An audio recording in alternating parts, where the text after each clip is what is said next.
청기셀 리더 장윤선입니다.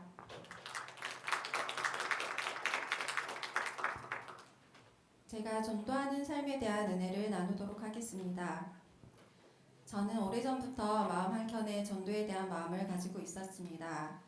그래서 어떻게든 복음을 전하고 싶은 마음에 기도도 하고 셀에 기도 요청도 했었는데 쉽사리 용기가 나지 않았습니다. 그런데 최근 복음에 대해 확신하게 되면서 예수 그리스도께서 부활하심이 확실하듯 또한 그분의 약속대로 장차 예수님께서 이 땅을 심판하러 오실 것도 확실한 사실임을 생각하니 어떻게든 복음 전하는 일을 시작해야겠다는 마음을 먹게 되었습니다. 어떤 방법으로 전도를 하며 어떤 내용으로 전도를 해야 할지 고민하면서 사도행전을 살펴보았는데 사도 바울을 통해 전도하는 장소와 그리고 방법 그리고 마음 자세 등을 배울 수 있었습니다. 전도를 떠올리면 가장 큰 부담이 사람들에게 무시를 당하기도 하고 거절당하는 것이었는데 사도 바울은 그런 정도가 아니라 목숨의 위협을 받고 사람들의 조롱과 멸시를 당하면서도 예수 그리스도로 인한 기쁨과 확신에 가득 찬 모습을 볼 수 있었습니다. 저는 그 모습이 너무 닮고 싶었습니다. 핍박을 받아도 매를 맞고 감옥에 갇혀도 주 예수로 인해서 기뻐할 수 있는 그 마음을 주시길 기도하였습니다. 그리고 사도행전 19장에서 바울이 에베소의 두란노 서원에서 전도하며 제자를 가르치는 일이 2년 동안 계속되자 아시아 지방에 사는 모든 유대 사람들과 그리스 사람들이 주의 말씀을 듣게 되었다고 하였습니다.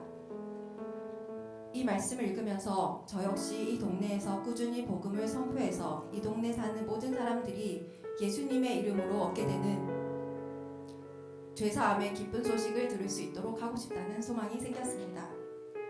이렇게 말씀으로 무장을 하니 두려웠던 전도가 기대하는 마음으로 바뀌었습니다. 전도지를 챙겨들고 막내를 유모차에 태워 전도를 하러 나갔습니다. 여러 명의 사람들을 만났는데 교회에 다니시는 할아버지 한 분을 제외하고는 모두가 참 쌀쌀맞은 태도와 말투로 예수님을 거부하였습니다. 처음 몇 번 이런 일을 겪으면서 마음이 조금 위축되려고 하는데 그때 복음은 역사이며 사실이고 참 진리라는 확신이 저를 붙들어 주었습니다. 마음속에 믿음의 씨가 있는 사람이 있을 것이라는 기대를 주셨고 복음을 전하며 거절당하는 것을 기쁘게 여길 수 있는 복된 마음을 주셨고 교회가 천대받고 멸시당하는 지금 현 시대의 위기를 느끼면서 우리나라의 미래를 염려하며 기도하는 마음을 주셨습니다. 또다시 전도지를 꺼내드는데 저도 모르게 예수님 사랑합니다 라는 말이 튀어나왔습니다. 그리고 마음속에서 기쁨과 열정이 솟아났습니다. 제 힘으로 전도하지 않게 해주시고 성령님을 따라가며 성령님의 일하심을 볼 수 있게 해달라고 기도하게 되었습니다. 그런데 몇 년 전과는 다르게 복음을 전하려고 해도 다들 입체 사양하며 들으려고도 하지 않았습니다. 그런데 아이들은 제 이야기를 잘 들어주었습니다. 저는 사실 아이들에게는 복음을 전하고 싶지 않았습니다.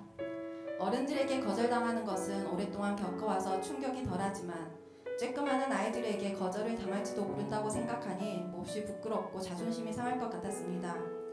하지만 상황이 저를 이끌어 아이들에게 인도하였고 그렇게 용기를 내어 아이들에게 복음을 전하니 여자애 3명이 예수님을 믿겠다며 영접을 하였습니다. 그 이후에 여러 차례 복음을 듣는 아이들은 참 순전한 마음으로 복음을 받아들였습니다. 아이들에게 어떻게 해야 복음을 잘 전할 수 있을지 고민하며 지혜를 달라고 기도하였는데 제일 먼저 세계 4대 성인 중 한 명이신 예수 그리스도를 소개하는 것을 통해 예수님이 실존 인물임을 소개하였습니다. 그리고 신의 존재를 믿는지 질문하고 이 세상에 신이라고 하는 것들이 정말 많은데 그 중에 누가 이 세상을 창조한 진짜 신인지 물어보며 각자가 믿고 있는 바 그 증거가 있냐고 물어보았습니다. 아이들은 저마다 한마디씩 하며 집중하는 모습을 보였습니다. 아이들은 의외로 영적인 일에 관심을 보였습니다. 귀신이 있는지 없는지 자기들끼리 논쟁을 하기도 하고 또 귀신을 무섭다고 하는 아이들도 있고 어떤 아이는 그런 건 없다고 하기도 하였습니다. 힘들 때 기도한 적이 있는데 그 기도가 응답된 것을 봐서 신이 있다고 생각한다는 아이도 있었습니다. 이렇게 의견이 분분해지면 저는 예수님의 이야기를 꺼냅니다. 예수님이 십자가에 달려 죽으신 이유가 자신을 하나님이라고 증언했기 때문에 신성 모독죄로 유대인들이 십자가에 못 박아 죽인 것이라고 가르쳐 줍니다. 그런데 너무 놀랍게도 죽은 지 사흘 만에 부활하셨고 그것을 본 사람만 500여 명이 된다고 말해 주었습니다.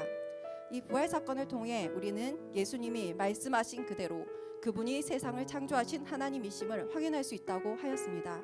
그리고 마지막으로 사도행전 17장 30절에서 31절 말씀을 읽어주었습니다. 알지 못하던 시대에는 하나님이 간구하셨거니와 이제는 어디든지 사람에게 다 명하사 회개하라 하셨으니 이는 정하신 사람으로 하여금 천하를 공의로 심판할 날을 작정하시고 이에 그를 죽은 자 가운데서 다시 살리신 것으로 모든 사람에게 믿을 만한 증거를 주셨음이니라 하니라. 아이들은 생각보다 진지하게 이 말씀을 받아들였고 초등학교 2학년인 한 남학생은 자기는 예수님을 믿고 싶다고 여러 차례 적극적으로 이야기하는 아이도 있었습니다. 어느 날은 초등학교 저학년으로 보이는 여학생이 놀이터에서 계속 휴대폰을 들여다보고 있었습니다.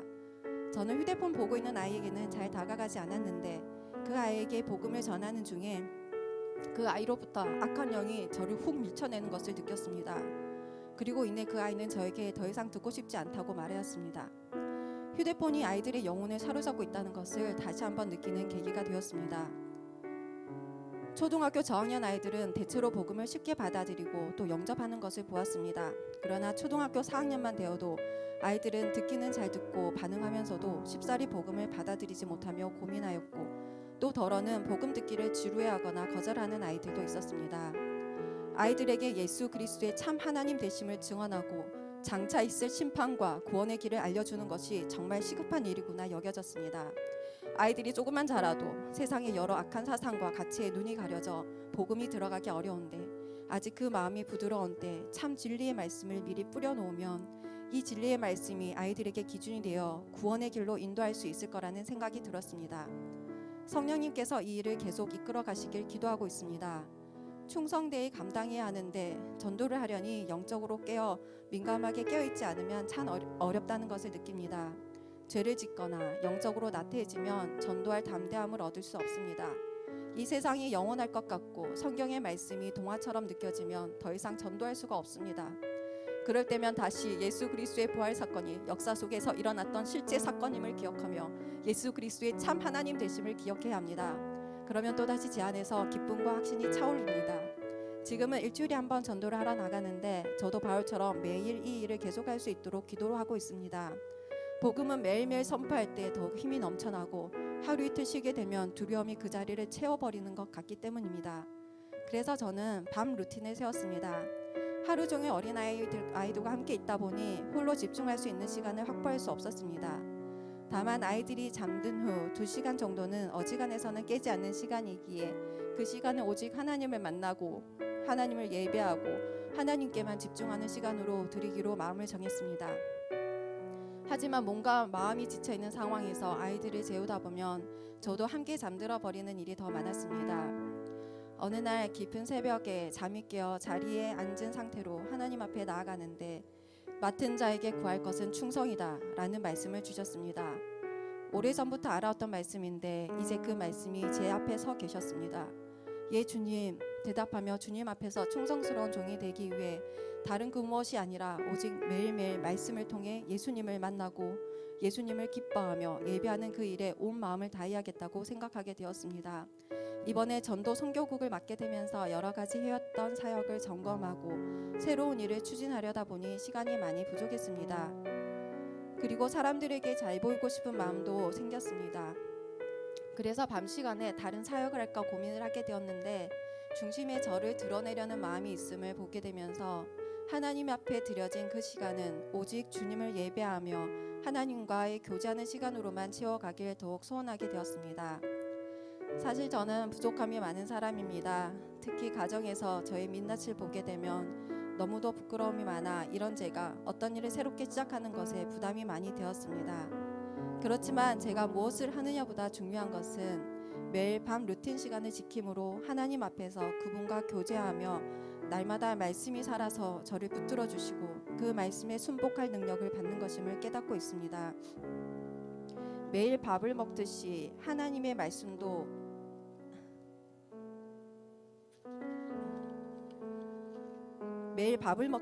하나님의 말씀도 하루가 지나면 그 말씀의 생명력이 사그라져서 또 새로운 생명을 가진 말씀을 받아 먹어야 하는구나 경험하고 있습니다. 지금 시작하는 이 일이 성령 하나님께서 행하시는 일이길 간절히 바라봅니다. 그리고 이 일이 지속되어 이 지역에 사는 모든 사람들이 복음을 듣고 예비된 자들이 죽기로 돌아와 우리 교회 가운데 부흥의 역사가 일어나길 바라며 기도하게 됩니다. 우리에게 복음을 주셔서 구원의 길을 열어주시고 주와 함께 복음을 위해 고난받는 영광을 주신 하나님께 감사와 찬양과 영광을 올려드립니다.